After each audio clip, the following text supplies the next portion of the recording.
In this section, we will be working with the distributive property. Now, the formula for the distributive property is given at the top of the page, and this is one that we will be working with quite a bit in this course. So you do want to remember this. Before we start applying it, though, let us first verify that it is true. So one way to verify is just to plug in some numbers and make sure that it works. So I'm going to let A equal 2, B equal 3, C equal 4, just picking some numbers, and I'm going to plug them in. I'm going to replace A in the formula with 2, B with 3, plus C with 4, and same on the other side. A is 2 times B is 3 plus, bringing the plus sign down, A is 2 and C is 4. Now I just want to check to make sure this works out. So over here on the left we have 2 times 3 plus 4. Order of operations, we do what's inside the parentheses first. 3 plus 4 is 7. So over here we have 2 times 7, which is 14. Over here on the right side, we have multiplication and addition, so we're going to start with the multiplication. 2 times 3 is 6, plus, and I'm going to go ahead and multiply 2 times 4 here, that is 8. Now we have 6 plus 8, that is equal to 14. So it does work.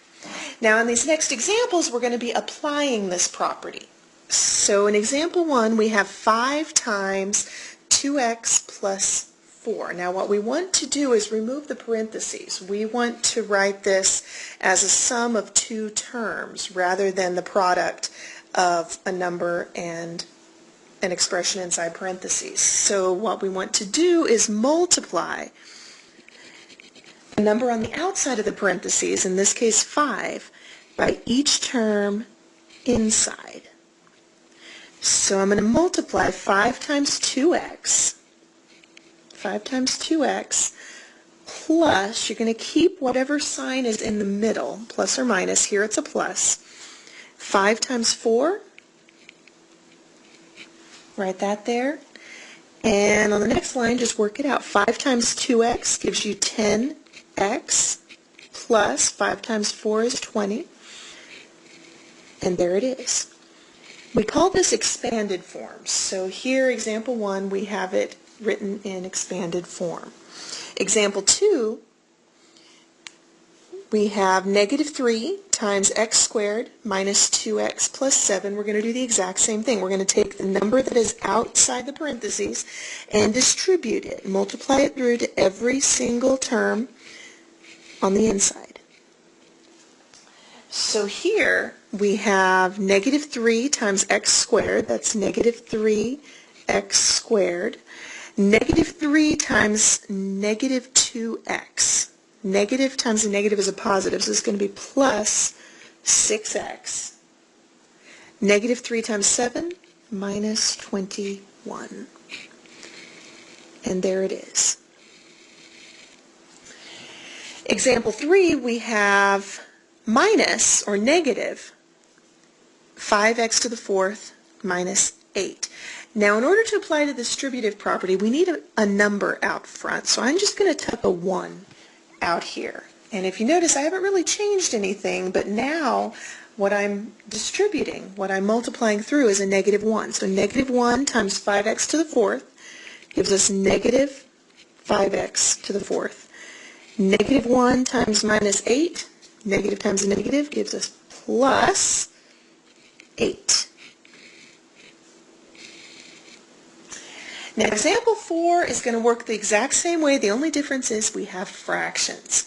And it's going to follow the exact same set of rules. So we're going to take this 2/5 and multiply it by x over 4. So 2/5 times x over 4. 2/5 times 1/3, so minus 2/5 times 1/3, and then just perform the multiplication. So 2 times x is 2x 5 times 4 is 20. Just when you multiply fractions, you multiply straight across. Minus 2 times 1 is 2.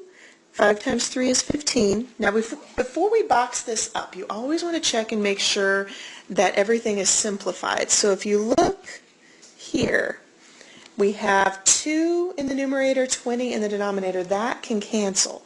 So this could be a 1 and a 10. So we have 1x, or just x, over 10 minus, and the 2/15 cannot be simplified. It's already in simplest form. And that is the answer.